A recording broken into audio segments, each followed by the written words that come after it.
Welcome to Heart Tales. Before we begin today's story, please take a moment to leave a like and subscribe to the channel. Thank you very much. My wife is an extreme yandere, a woman hopelessly obsessed with love. Up until now, the most outrageous thing she had ever done to me was perhaps crying a little too loudly. That was until one day, bullet comments suddenly began floating through the air like birds, exposing the secret thoughts she had been hiding behind my back.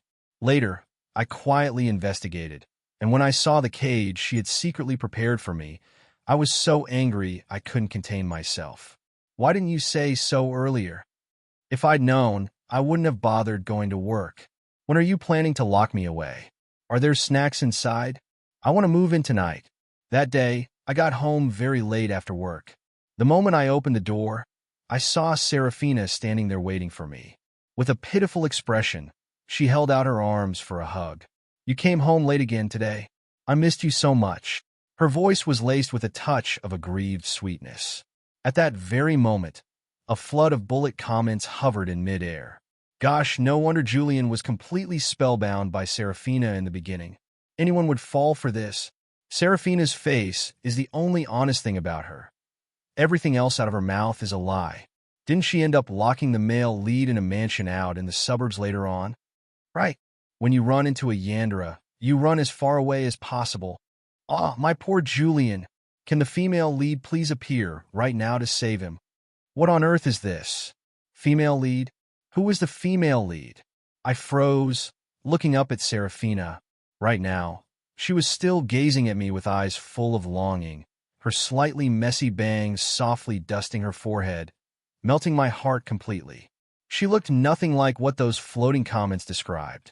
Surely I was just seeing things because I was exhausted from work. Who wouldn't hallucinate after the bosses forced everyone to pull overtime? Reassuring myself, I leaned down, familiarly nuzzling into Serafina's embrace. But immediately another batch of comments popped up. The male lead's nuzzling gives me chills. Julian, you've completely lost your mind. You're nuzzling just anyone now. You really are starved for affection. She literally just got back from outside. If the male lead sniffed even a little closer, he'd realize she's still carrying the cold night air. It's all an act. This wasn't a hallucination. I watched the bullet comments appear and disappear one by one. Finally, as if possessed, I reached out and touched Serafina's hand. It was ice cold. My heart hammered violently against my chest. Before I could even process this undeniable proof, Serafina's anxious voice sounded beside my ear. What's wrong, sweetie? Are you feeling unwell? Did the cold wind outside give you a stomachache? Or are you hungry because you haven't eaten dinner yet? I made your favorite shrimp porridge. It should be at the perfect temperature right now. Do you want some? Let me go fetch it for you. Instinctively, I turned my gaze toward her, meeting her eyes, filled to the brim with genuine worry and flustered concern. A surge of confusion welled up inside me, quickly followed by a pang of guilt. How could I doubt Serafina over a few weird floating comments?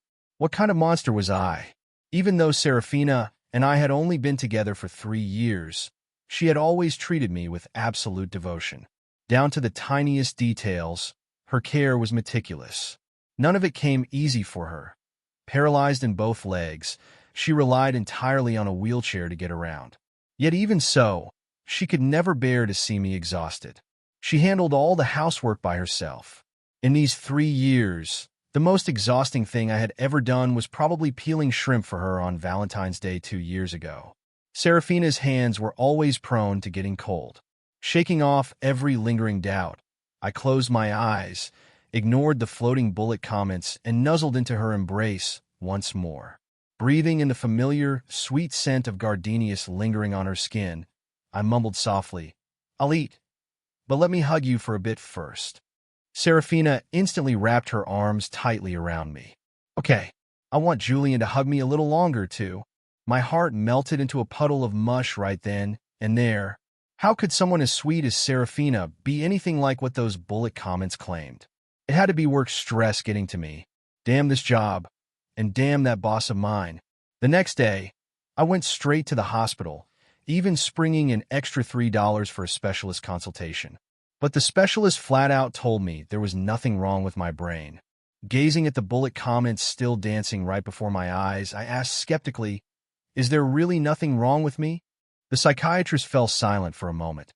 "Do you want there to be something wrong with you?" I went silent too. "Well, not really." So, were those bullet comments actually real? Was Serafina truly planning to lock me away? Stepping out of the consultation room, my mind was still in a complete mess. I stood frozen in the hallway, unable to move a step. "Julian, are you okay?" A gentle voice broke through my train of thought. Before I could even turn my head, the bullet comments burst across my vision like fireworks. "Aya, the female lead. The female lead actually showed up early. Woohoo. Female lead, look over here. This is your future husband. Fall in love at first sight right now and rescue the male lead from the flames. Stay calm, everyone." According to the plot, the female lead is guaranteed to fall for the male lead at first sight anyway. I can't stay calm. Aya hawk. Go. Female lead. I don't know why she popped up so early, but I'm rooting for her. I turned my head, wanting to see who this supposed female lead mentioned in the floating comments was. In the end, I felt a mix of relief and absurdity. She's the female lead? What kind of female lead is she supposed to be? Chloe and I had known each other for a long time. To describe us in one word: slacker pals, the kind who hung out, goofed off, and accomplished absolutely nothing together. Back in the day, she was the exact benchmark I used to brag about my superior academic record. The only reason we got along so well back then was that both of us loved talking trash. "Why are you here?" I asked, bewildered. Even though we hadn't been in touch for ages, I had heard through the grapevine that she was living the high life abroad. Why had she suddenly returned? The girl before me froze for a split second, but quickly recognized me, flashing that all too familiar, smug smile from our childhood days. "This hospital is owned by my family." Bragging right in my face again. I cursed inwardly, hating how rich people always acted like it was no big deal. I turned on my heel, preparing to leave, only to spot Serafina racing toward us in her wheelchair at breakneck speed. Julian, her hands were beet red, her face a picture of sheer panic. The second she reached me, her eyes frantically scanned me up and down. "Julian, were you feeling unwell?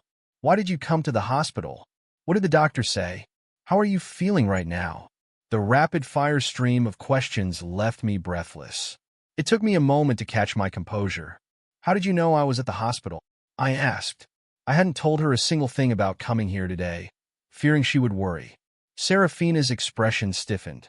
Before she could open her mouth, a surge of bullet comments answered on her behalf. "She attached a tracker to your phone. Obviously, how else could she pinpoint your location so fast?" "Ha, the male lead caught a slip-up. I want to see how she's going to wiggle her way out of this one. Send help." Why do I feel like Serafina genuinely loves the male lead so much? It hasn't even been 15 minutes since she found out he was here, and she already sprinted over. The moment that comment appeared, a storm of counter-arguments erupted. "Can't you tell it's all an act? Friend, we have God's eye view here. Please recall all the crazy stuff Serafina does later on. Don't let romantic fluff blind your brain." Exactly. Just now, when the male lead stared at her hands, she almost smirked. For all we know, she hurt her hands on purpose just to play the pity card. The comments flooded the air, overwhelmingly accusing Serafina of being fake and a master actor, begging me to run for my life, and screaming for Chloe to save me. I gripped my phone tightly, staring at Serafina's anxious face. "Fake?" Right then, Chloe stood off to the side, casually raising an eyebrow as a faint sneer touched her voice. "Your girlfriend?" I pulled my eyes away from Serafina and offered a vague nod, completely missing Chloe's quiet murmur right after. "Turns out she's just a cripple."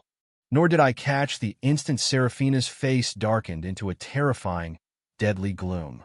On the way home, I remained completely dazed, my mind utterly consumed by what the bullet comments had said. Serafina rode alongside me without uttering a single word. Even when encountering bumpy patches of road, she merely exerted extra force on her wheels in silence, careful not to disturb my thoughts. It wasn't until we reached our front door that she suddenly pulled me back. Reflexively, I leaned down, and taking full advantage of the moment, she cupped my head and pulled me into a kiss. It was suffocating and fierce, a kiss so intense it left my mind completely blank. What has gotten into Serafina? Only after a long while did she slowly release me. Her eyes rimmed red. She pressed her face against my neck, her voice choking with emotion as she asked, "Julian, will you despise me because I'm a cripple?" My movement to stand up froze mid-motion. Why on earth would you think that? Serafina's paralyzed legs were the result of a childhood accident, with virtually zero chance of a full recovery. I could tell she was exceptionally sensitive about this subject, and fearing I might touch a sore spot, I rarely ever brought it up. With this rare topic raised, Serafina lowered her eyes. "Julian, are you tired of me? I'm so useless.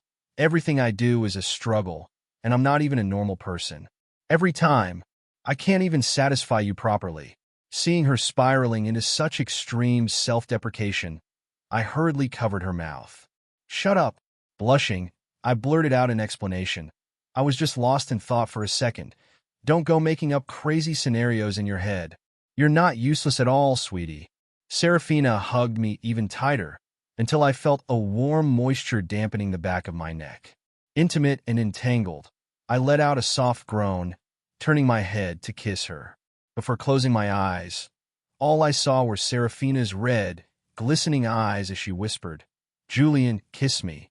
We stayed tangled together until the dead of night. Half asleep and hazy, Serafina shifted and wrapped her arms tightly around me, almost with a desperate grip. "Want to lock Julian away? Stay with me forever. Want you to only look at me?" Holy crap, dropping her true colors in the middle of the night. I suddenly snapped wide awake. "Nope, can't stay awake, too sleepy, still gotta work tomorrow." Damn that balding boss of mine. Ever since the night Serafina showed her claws, I started binge reading a ton of yandere lore and tropes online. Extremely useful stuff. I felt like I was practically turning into a yandere expert myself. I paid close attention to her at all times, but she hardly ever left the house. If it weren't for the bullet comments popping up every now and then, I would have assumed everything that happened was just a wild hallucination.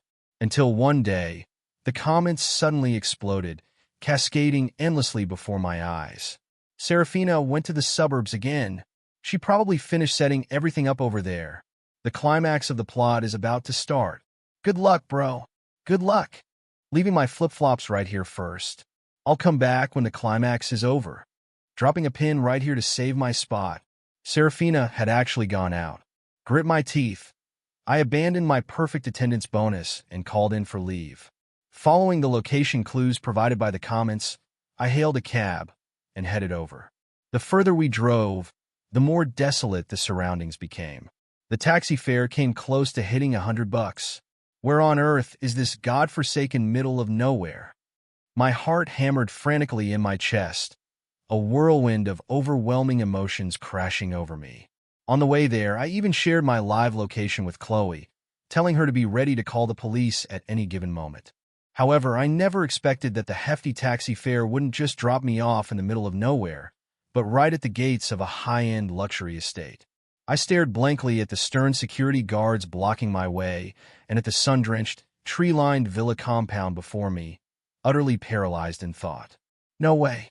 The bullet comments explicitly said a dark, cramped, damp basement. Why is this place so blindingly bright and sunny it's practically burning my eyes out? Eyes that have been dimmed by endless corporate toil. The bullet comments were equally baffled now. Is this the raggedy, run-down place from the novel plot? This doesn't look like any of the novels I've read. Definitely not what I pictured either. I really should have trusted my gut back then and accepted that the issue was inside my own head. I should have let the doctor check my brain one more time. I stood by the security post for a long time without saying a word. Finally, I pulled out my phone and texted Serafina. "Where are you?" She replied instantly. "At home, waiting for you to come back." I twitched my mouth and texted back. Sometimes those floating comments were spot on. Serafina really was a bit terrifying. I snapped a photo of the villa gate, sent it over, and typed out every letter with heavy taps. "It's really sunny on my side. What do you think? The other side went completely silent for a long while, no longer replying. A moment later, Serafina emerged, being pushed out by someone as she rushed frantically toward the main gate. With a raspy, timid voice, she called out softly, "Julian." This was Serafina's go-to move. The second she sensed I was angry, she would put on this exact pitiful, fragile front. I kept a cold face. That night, every single word you said, I heard it crystal clear. "Serafina, you want to lock me away?" With every word I spat out, Serafina's face grew a shade paler. Struggling in her wheelchair, she desperately reached out to grab my hand, frantically trying to explain. "I can explain. I really can." My expression remained icy. "Fine then. Explain on the way." Serafina mumbled in a low voice. "It's a bit far. We have to drive." A wave of existential shock washed over me. My girlfriend appears to be loaded, and it took 3 years of corporate grinding for me to realize it. Inside the car, Serafina repeatedly tried to hold my hand, but I silently pulled away every single time. She was frightened out of her wits. Before the car had even driven very far, she threw her arms around me, sobbing as she poured out her explanation. "Julian, I shouldn't have had thoughts about locking you away. It was my fault. Please don't be angry anymore." Serafina choked back sobs, her voice growing raspy, looking for all the world like a helpless little stray cat, her long eyelashes completely drenched in tears. Looking at her, my heart softened completely. Just as I was about to comfort her, the car came to a stop. Right in front of us stood a massive detached villa, complete with its own private golf lawn. I was hit by sheer existential shock. "Is that really what you did wrong?" I raised 3 fingers, yelling like a maniac. "What you did wrong is being this rich while letting me go to work for 3 whole years. 3 entire years. If you'd mentioned this a little sooner, I wouldn't have bothered working. When are you planning to lock me up?"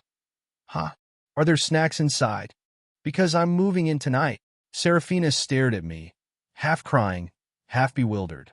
I let out a cold hemph, opened the door, and stepped out to inspect the interior decor of the villa.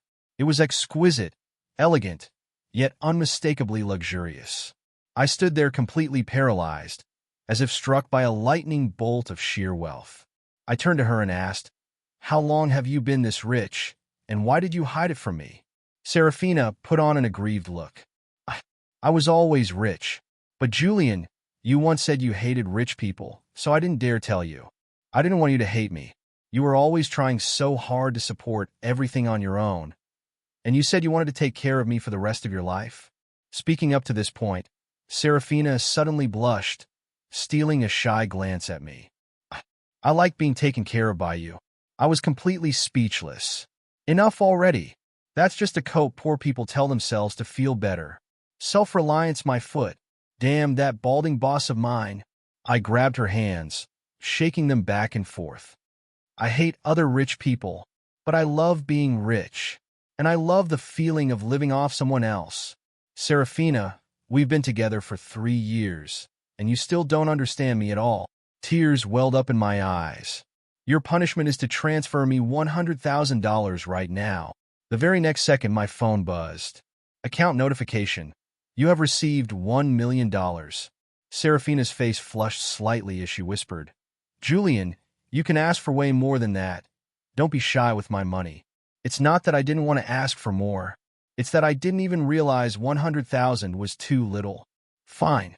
This time, it was my own poverty that exposed my true colors. Perhaps because I hadn't replied in a while, Chloe sent over a text. "Should I come collect your corpse now?" Being in a great mood, I chose not to hold a grudge against her. Taking my sweet time, I snapped a photo and sent it back. The shot looked casual enough, but it clearly captured the villa, the sweeping lawn, and the luxury watch resting on my wrist. The view wasn't half bad. The other party fell silent for a long moment before sending back a single question mark. I curled my lips into a smile, just about to put on airs and brag. "That's my house," when Chloe shot back another message. "Why is that watch a women's model? She couldn't even be bothered to buy you a men's watch." Huh? Sure enough, it wasn't that I hated rich people. I just couldn't stand Chloe. After becoming rich, I finally got to live the exact life I had always dreamed of, living in China on American sleep cycles, throwing punches and kicks at my boss. And because his breathing was just too damn loud, I decided to fire him before he could fire me. That's life.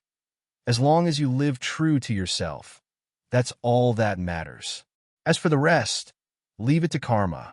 Yet the thing that arrived even faster than karma was Serafina willingly flooding me with all sorts of gifts every single day. Watching the growing stack of real estate deeds registered under my name and the steady stream of zeros multiplying in my bank account, I gradually grew calm, composed, and convinced that even if karma came knocking, it was well worth it. I gazed at Serafina's back as she sliced fruit in the kitchen, lost in these exact thoughts, until Chloe came looking for me. I'm advising you, you'd better stay far away from your girlfriend. The moment her words fell, the bullet comments that had been quiet for so long started leaping frantically across my vision again, looking just like little kids who had finally found an adult to back them up. Yeah, I had seen this movie before. I furrowed my brows. I advise you to see a doctor. Specifically, the exact department I visited, psychiatry. Chloe didn't bother paying attention to my priceless piece of advice.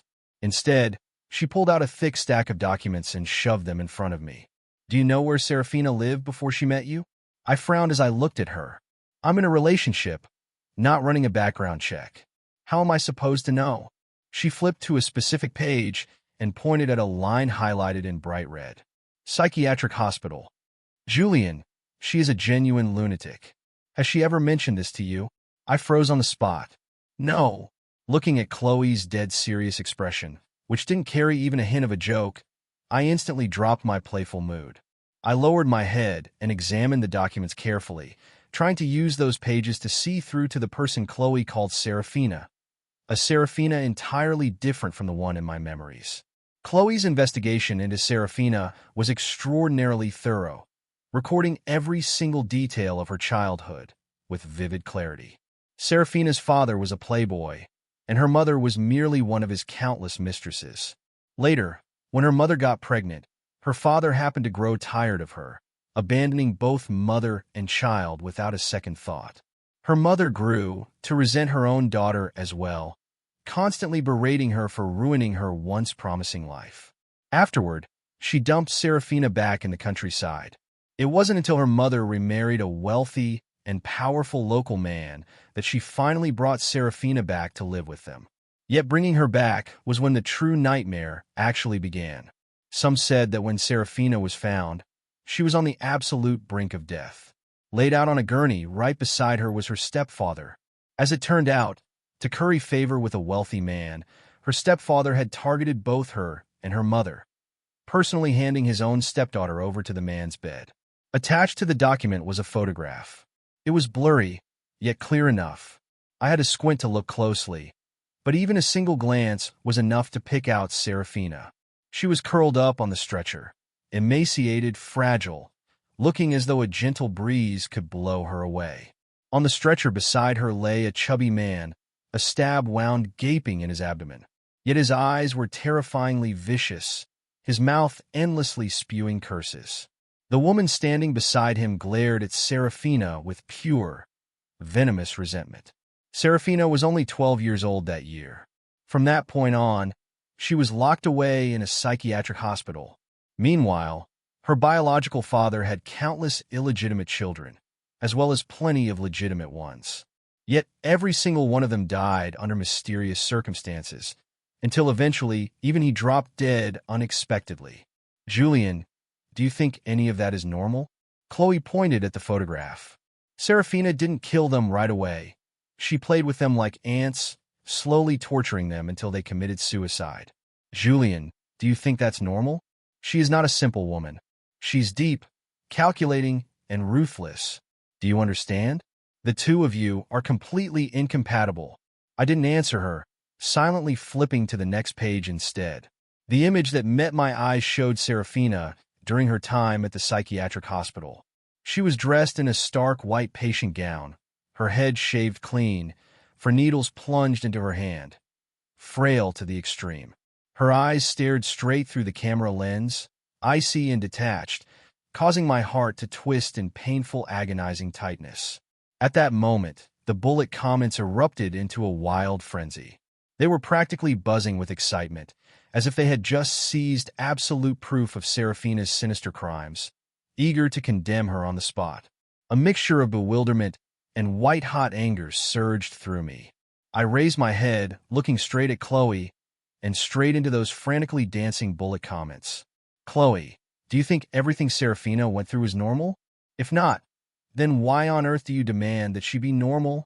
Everything you just said is pure speculation. If you genuinely believe she was the one behind all of it, then bring out concrete, undeniable evidence. Chloe froze, clearly taken aback by my sharp rebuttal. Frowning, she asked, "Julian, do you actually believe me or not?" "I don't." Though trembling, my voice remained steadfast as I gently rubbed the ring on my finger. Serafina had secretly bought it for me. The moment I put it on, her eyes had crinkled into adorable, captivating crescents as she smiled. I still remembered it vividly. Chloe raised her voice slightly, practically in disbelief. "Julian, you really don't believe me?" My fingers drifted up to touch the jade necklace around my neck, the one Serafina had personally asked a master to consecrate just to keep me safe. She walked up that mountain step by step, all the way from the foot to the peak, just so I would be safe, happy, and peaceful. I still remembered. I didn't believe the version of Serafina living in other people's mouths. Both Chloe and the floating comments noticed my gestures. In their eyes, however, it carried a completely different meaning. The bullet comments erupted once more. "Female lead. Look at him. He's completely blinded by money. I see it crystal clear now. The male lead is just a gold-digging, beauty-obsessed idiot. Whatever happens to him later, he deserves it. Won't listen to advice at all. Truly gets what's coming to him." Chloe was fuming, too. "Julian, why are you still so obsessed with money?" I looked at her with a strange expression. Who doesn't love money? The only people who say they don't love money are the ones who already have it. Like you. You'll never understand the feeling of someone like me who's never had money. I love money. I love it to death. But I love Serafina even more. I let out an inner sigh, resigning myself to my fate. Time really is a butcher's knife. The person I fell for in the beginning was the god of wealth, but in the end, it was Serafina. So, I made a dead serious, incredibly cool declaration. I believe that she and I are made for each other. Chloe fell silent for a long time, before suddenly bursting into laughter. She snapped her fingers, and every single bullet comment instantly vanished. "Julian, you really are something else. Absolute perfection. Go all out then." I stared at the scene in utter bewilderment. Chloe leaned back lazily against her chair, her posture completely relaxed and unfettered, as though her true colors had just finally shown. Resting her chin on her hand, she stared intently at me. "Julian, why is it that even in a dream, you still worship only Serafina?" What on earth is it this time?" Chloe pulled out another stack of documents. Honestly, this girl sure knew how to pull paperwork out of nowhere. So many documents. This new set of files was about me. Written inside was a report stating that I had fallen into a deep coma after a car accident 3 years ago. Everything happening right now was merely a hallucination inside my subconscious mind. Ridiculous. Completely insane. Absolutely delusional. I had been slaving away at work for 3 whole years. Could I seriously not tell whether I was living in a dream or awake? Impossible. I closed the folder, my expression perfectly composed. "Chloe, you really should head to the hospital for a checkup. Your condition looks seriously severe." Chloe seemed to have anticipated my response. She snapped her fingers once more. The bullet comments reappeared. "Weary back again? This really is a dreamscape in your subconscious mind. Not lying to you, bro. Seriously, not lying at all." I looked at the swarm of comments and sank into deep thought. "Yeah, guess we're all losing our minds together," I muttered. Chloe's lip twitched violently. "I'm genuinely worried about you. This is ridiculous," I sighed. Resting at home is making my mental state even more chaotic than when I was actually working. I'm starting to get scared. How about we go get checked out together? You can't let illness linger, you know? Oh, and remember to give me a discount, Chloe. Chloe gritted her teeth, so hard they clicked. Come on, I'm taking you to see the proof. Chloe had me drive us straight to the airport. On the way, she said, the doctors said the reason you're trapped in your subconscious and unable to wake up is that you're holding on to a deep obsession, resisting reality. Speaking of which, Chloe shot me a side eye and sneered softly. It's obviously because of Serafina. I scratched my nose awkwardly, hurriedly trying to change the subject. Then what about those floating bullet comments? This time, it was Chloe's turn to scratch her head. The doctors said the first step to breaking your connection with this dreamscape was to distance you from your obsession. So I created the comments, working together from the inside out, trying to drive a wedge between you and Serafina. Who knew you'd be such a hopeless, idiot romantic? No matter what I said, you refused to buy it. My eyes lit up. So those documents about Serafina earlier, you made them up to trick me, right? I looked at Chloe with a trace of nervousness, praying she would nod. I didn't want to believe Serafina had suffered through such tragic horrors. She was such a crybaby. If all of that were real, she would have cried her eyes blind ages ago. Chloe fell silent for a moment before speaking softly. Those were real. That's Serafina's actual past. You already knew about it, but your subconscious suppressed the memories to protect you. Stopping at a red light, Chloe looked at me deeply. Julian, you really, truly bleed for Serafina, don't you? Gazing at the vast airport stretching out before me, I felt utterly bewildered. Chloe, why did you bring me here? Chloe put on a mysterious air. To show you the truth of this world. Pick any flight right now. What kind of game are we playing now? Chloe said nothing, merely watching as I picked the earliest upcoming flight at random and waited. Unsurprisingly, that flight was abruptly canceled. Chloe didn't look surprised in the slightest. She simply instructed me to pick another one. Looking at her, a realization seemed to dawn on me. Without another word, I silently selected a different flight. Unsurprisingly, that flight was canceled too. After that, I tried a few more flights. In the end, every single one of them was canceled. I looked at my hands in disbelief. Holy crap, magic hands. Am I literally conjuring the fate of these flights in my head? Chloe whacked me on the back of the head without holding back. That's to wake you up. Think about it. I shot her a disgruntled glare. Chloe pressed on. See? Everything is influenced by your mind. You literally cannot leave this place. You've never been to those destinations in real life, so your subconscious can't even construct them. Got it. You're just insulting me for being poor and not traveling much, aren't you? Chloe burst into a laugh born of sheer frustration. Julian, you sure know how to self-reflect. Hey now, I wasn't complimenting you. Leaving the airport, I drove Chloe back to her place first. As she stepped out of the car, I suddenly called out to her, offering a warm smile. Chloe, thank you. The technology for waking someone from a deep subconscious state was far from fully developed. A single misstep could cause severe mental damage, and even the person entering the dreamscape could end up slipping into a coma themselves. So, thank you for taking such a massive risk just to wake me up. Chloe tilted her head and adeptly lit a cigarette. Smoke billowed up, veiling her expression. All I could sense was a faint, lingering trace of loneliness. Head on back. Chloe blew out a soft puff of smoke, letting out a quiet chuckle. It's been so long since you two last met. Your sweet Serafina is probably going out of her mind by now. Hearing Serafina's name, an involuntary smile touched the corners of my lips. I gave a gentle nod and started the car. I completely missed her soft whisper, swept away by the wind. If only that person wasn't me. I didn't know how long Serafina had been waiting for me. The moment I stepped through the front door, I saw her standing there waiting, a sweet smile gracing her lips. Yet, I couldn't help but recall the documents Chloe had handed me this afternoon. The smile that usually brought warmth to my heart now carried a faint, aching melancholy. My heart melted completely. Leaning down, I wrapped Serafina in a tight embrace, pressing a gentle kiss onto her cheek, and then another. Serafina, I love you, I whispered, pouring pure sincerity into every word. Serafina held me tight, Yet she didn't say I love you too as she usually did. Instead, she uttered a sentence that left me utterly baffled. I will love Serafina forever. Before I could even wrap my head around it, Serafina smiled and asked, Julian, were you with Chloe all day today? I nodded, quickly tossing that puzzling thought to the back of my mind. If I can't figure it out, I'll think about it tomorrow.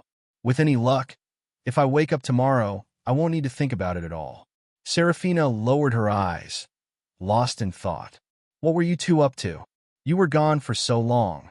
I pondered for a moment, feeling that today's events were best kept from her, so I opted to share a few trivial details instead.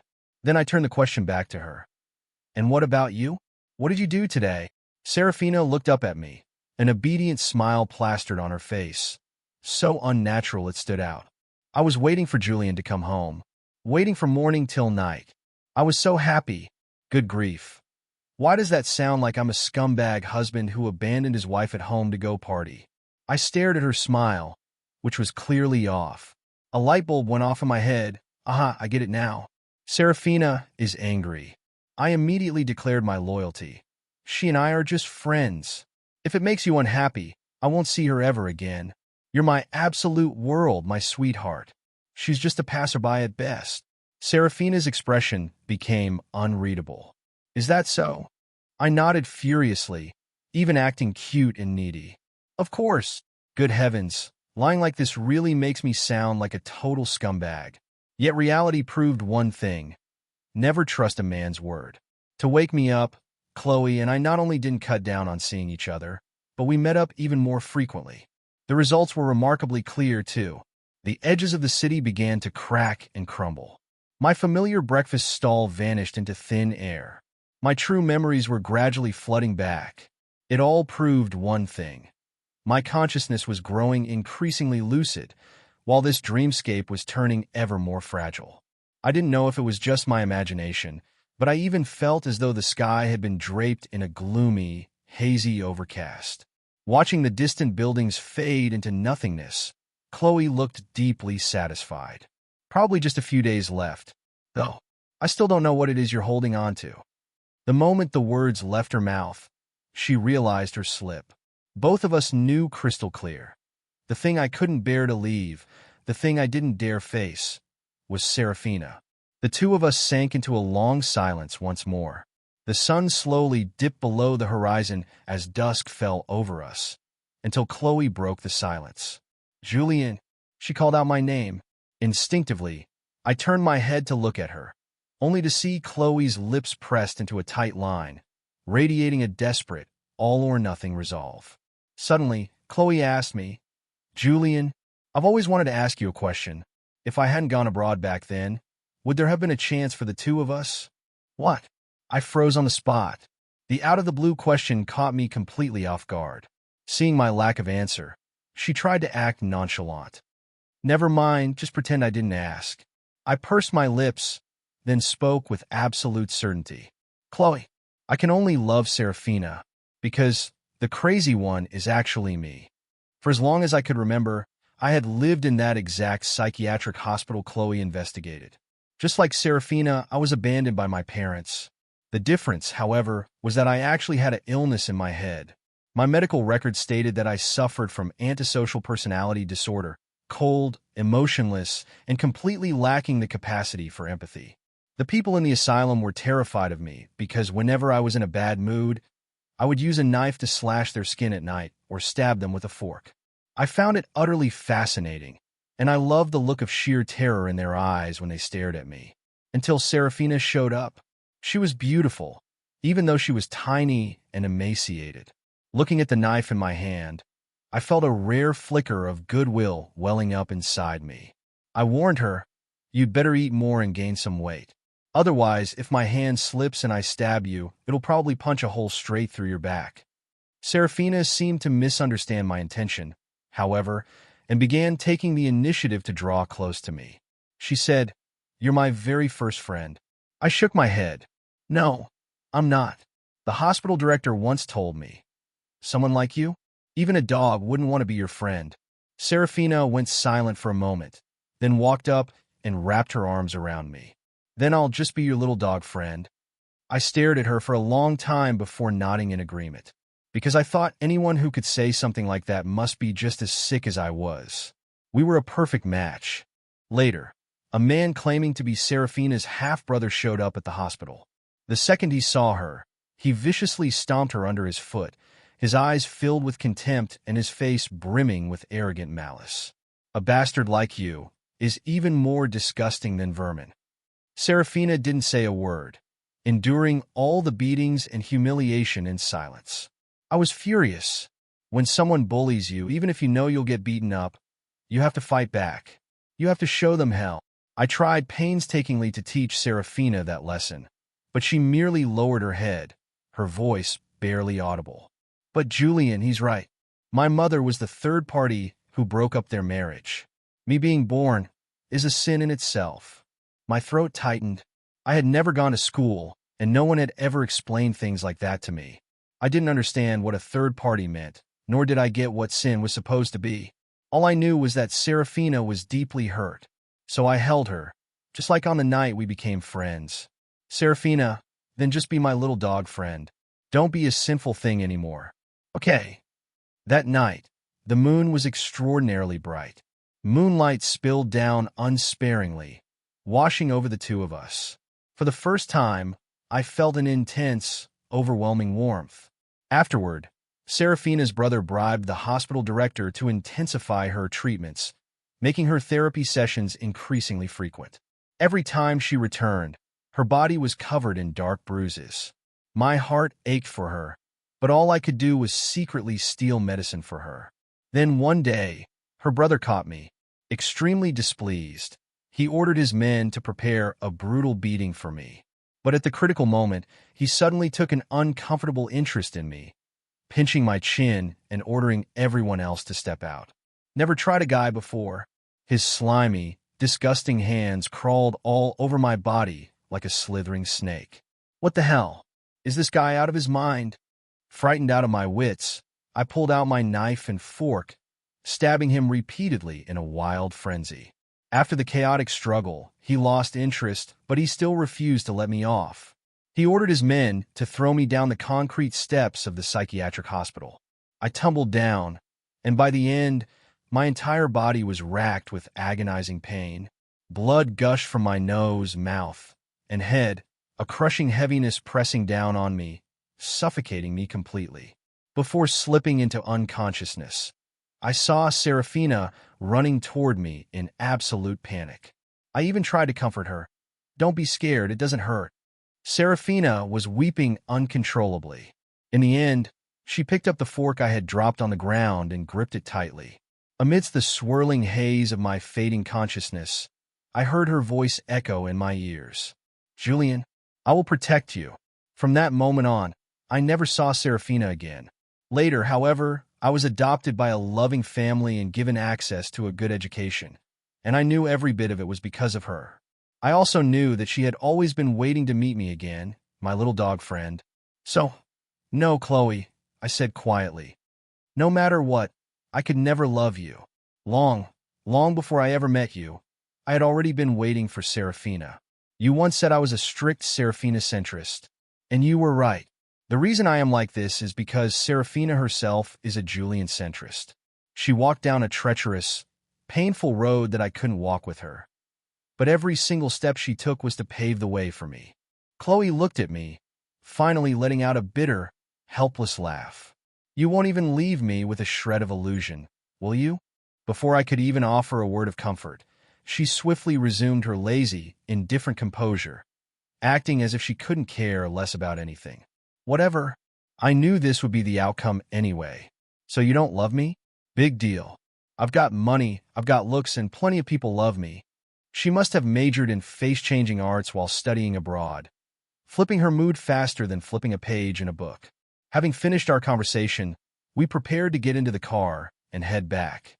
Just as the engine started, I saw the window of the car parked directly opposite us roll down. Serafina was sitting inside, her pitch-black eyes as deep and frigid as a frozen lake, chilling to the bone. Her gaze pierced straight through the passing traffic, landing precisely on me. Then, she cast a brief glance at Chloe. "Julian, Her voice was extremely soft, yet I instantly knew what she meant. I voluntarily stepped out of the car, surreptitiously signaling Chloe. Run. Serafina is about to go ballistic. I flashed a flattering, sweet smile at Serafina, but her face remained totally expressionless. I tugged gently at her sleeve, still expressionless. I softly smoothed a stray lock of her hair, still expressionless. Oh crap, I'm so dead. An alarm blared loudly inside my head. Without pausing to think whether she wanted me touching her or not, I grabbed her hand tightly and refused to let go, hurriedly blurting out my confession. Serafina, I was wrong. I promised you I wouldn't see Chloe again, but I still went and met her. I even lied to you and made you angry. I know I messed up. Don't worry, as soon as we get home, I'll kneel on a durian for 2 hours. No, make it 5 hours. I gently shook her hand. Her tightly furrowed brows relaxed just a fraction, but her expression remained completely unchanged. You've been spending too much time with Chloe lately, Serafina said flatly, as if simply stating a matter of fact. Yeah, she was right. Conscious of my fault, I didn't dare argue. Lately, because of the whole process of unlocking my real memories, I had been leaving the house early almost every day, spending way too much time with Chloe. It was entirely understandable that Serafina was upset. However, her next words caught me completely off guard, making me raise my head in utter shock.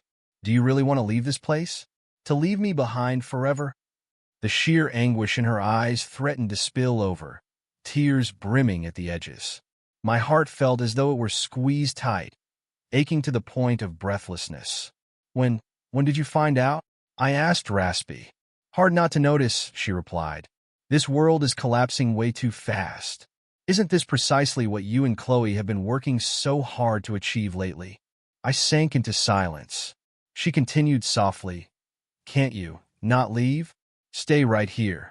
Stay with me. She took my hand and pressed it against her cheek, looking up at me.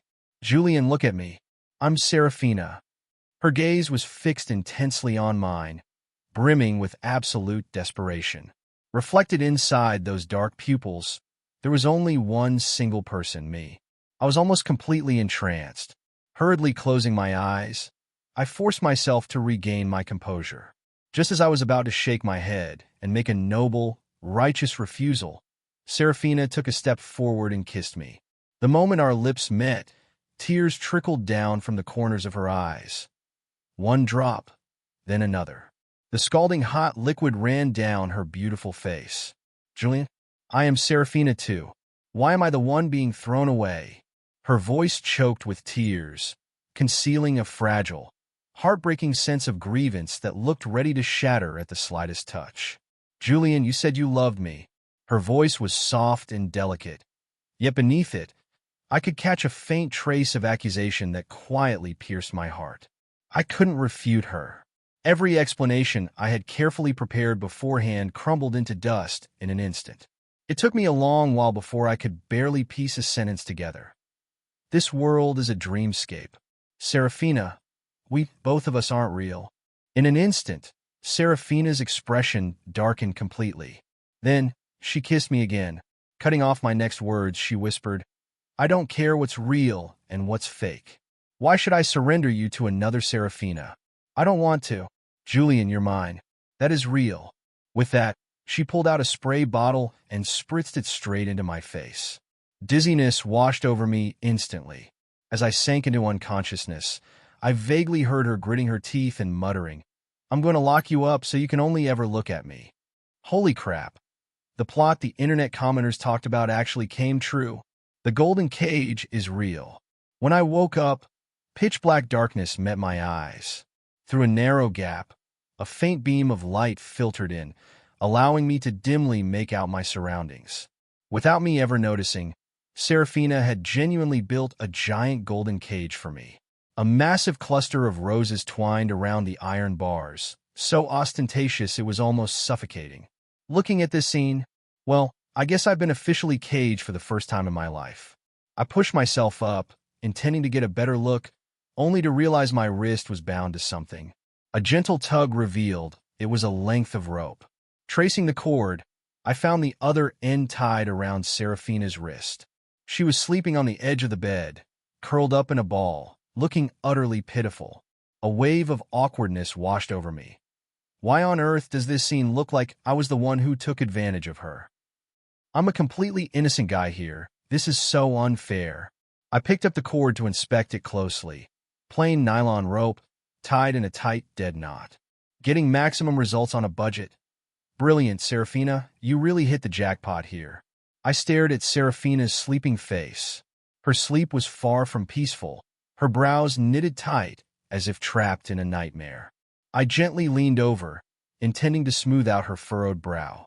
The moment my fingers touched her, Serafina snapped her eyes open. She stared at me in a daze for a few seconds before instantly regaining full alertness, even reaching out to check the rope. Is that really necessary? It's a nylon dead knot. How am I even supposed to escape? At this moment, Serafina had completely lost the domineering aura she had when she sprayed me with a knocked-out mist. Instead, she looked a little guilty and anxious. Julian, I just don't want you to leave me. I looked at her and let out a soft sigh. The collapse of the dreamscape was an irreversible reality. Whether I wanted to or not, I would eventually have to leave. Everything she was doing was ultimately futile, or perhaps it was simply her way of clinging to a final shred of comfort. I've already been here for 3 years. What's a few more days anyway? I stroked her head softly. It's okay. You can lock me up for as long as you want. At worst, if I close my eyes, this cage can count as home too. Serafina knew deep down that no matter how long she locked me up, it wouldn't change the inevitable outcome. So, in these remaining mundane days, we did our best to savor our final moments of bliss. Outside, the world was crumbling, shattering into unrecognizable pieces. And inside, the two of us were simply waiting for dawn, waiting for the light to rise. Serafina leaned against my side, looking up as the sun gradually climbed higher in the sky. It grew brighter and more radiant by the second, until I could no longer see her face clearly. I thought to myself, in a lifetime, there are over 10,000 dawns, and as long as I get to watch just one with you, that is more than enough. So, I let go of her hand and offered a gentle smile. Serafina, I have to wake up now. When I opened my eyes once more, what met my view was a stark white ceiling, a hospital room. I tried raising my hand, but my entire body was completely devoid of strength. Struggling until my face turned bright red, I managed only a faint twitch of my fingers. Giving up immediately, I turned my head to look around. Serafina was sitting on the left side of the bed, her bangs messy as if she hadn't brushed them all night.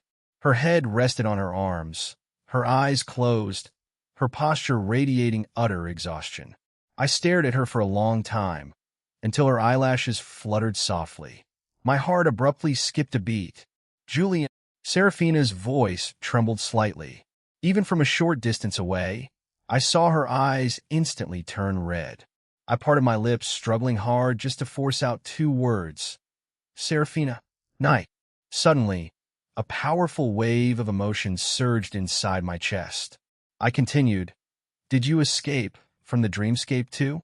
The expression on the face of the woman before me froze, then immediately turned icy cold. She slammed the doctor call button beside the bed. Doctor, my husband seems to have a problem with his brain. Otherwise, why would he wake up and call out another woman's name? I was just joking around. Serafina, you really are confused. You'll call out anyone's name. You really are starving for drama. After escaping the dreamscape, I finally remembered the details of the car accident 3 years ago. Serafina and I had been hit head-on by a heavy truck. Instinctively, I had shielded her with my body, taking the severe impact directly to my head. New trauma stirred up old wounds, plunging me into a deep coma. As for Serafina, though her mind was unharmed, her legs were completely crushed. Noticing that I was staring at her wheelchair, the joy on Serafina's face dimmed slightly. Will you despise me because I'm crippled? I flashed a warm, radiant smile, bright as the morning sun. Never, because even in a dreamscape, I have always been in love with you.